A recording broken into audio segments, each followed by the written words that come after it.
Hi, so this is part 20 of our class story from The Witches, and it starts at the top of page 122. Children should never have baths, my grandmother said. It is a dangerous habit. I agree, Grandmama. She paused, sucking at her cigar.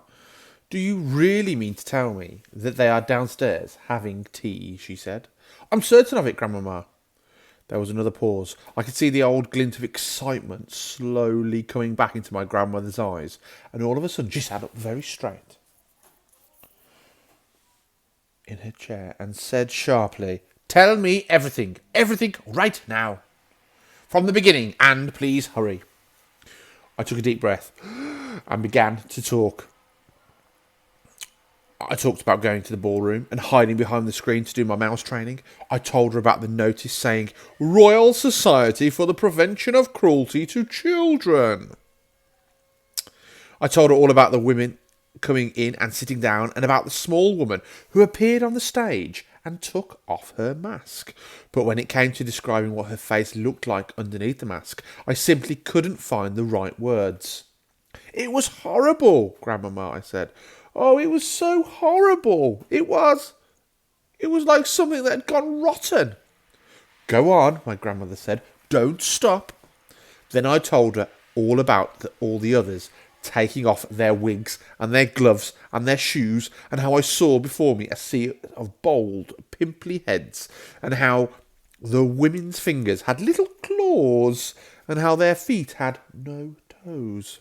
My grandmother had come forward now in her armchair, so that she was sitting right on the edge of it. Both her hands were cupped over the gold knob of the stick that she always used when walking, and she was staring at me with eyes as bright as two stars. Then I told her how the Grand High Witch had shot out fiery white hot sparks, and how they had turned one of the other witches into a puff of smoke. I've heard about that, my grandmother cried out excitedly, but I've never quite believed it. You are the first non-witch to ever have seen it happening. It is the Grand High Witch's most famous punishment. It is known as getting fried, and all the other witches are petrified of having it done to them. I am told that the Grand High Witch makes it a rule to fry at least one witch at each annual meeting. She does this in order to keep the rest of them on their toes. But they don't have any toes, Grandmama. I know they don't, darling. How about the delayed action mouse maker? And when I came to the bit about turning all the children of England into mice, she actually leapt out of her chair, shouting, I knew it! I knew they were brewing up something tremendous! We've got to stop them, I said. She turned and stared to me. You can't stop witches, she said. You just look at the power that terrible Grand Witch had in her eyes alone. She could kill any of us at any time with those hot white sparks of hers. You saw it yourself. Even so, Grandmama, we've still got to stop her from turning all the children of England into mice. You haven't quite finished, she said. Tell me about Bruno. How did they get him? So I described how Bruno Jenkins had come in, and how I had actually seen him with my own eyes being shrunk into a mouse. My grandmother looked at Bruno, who was guzzling away in the bowl of bananas. Does he ever stop eating? She asked. Never, I said. Can you explain something to me, Grandmama? I'll try, she said. She reached out and lifted me off the table and put me on her lap. Very gently, she began stroking the soft fur along my back. It felt nice. What is it you want to ask me, my darling? She said. The thing I don't understand, I said, is how Bruno and I are still able to talk and think just as we did before. It's quite simple, my grandmother said. All they've done is shrink you and give you 4 legs and a furry coat, but they haven't been able to change you into a 100% mouse. You are still yourself in everything except your appearance. You've still got your own mind and your own brain and your own voice, and thank goodness for that. So I'm not really an ordinary mouse at all, I said. I'm quite of a mouse person. Quite right, she said. You are a human mouse in clothing. You are very special. There they are looking. We sat there in silence for a few moments while my grandmother went on stroking me very gently with one finger and puffing her cigar with the other hand. The only sound in the room was made by Bruno as he attacked the bananas in the bowl. But I wasn't doing nothing. I was lay there in her lap. I was thinking like mad. My brain was whizzing as it had never whizzed before. "Grandmama," I said, "I may have a bit of an idea."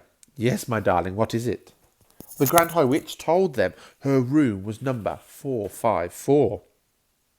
"What is it?" "That's right."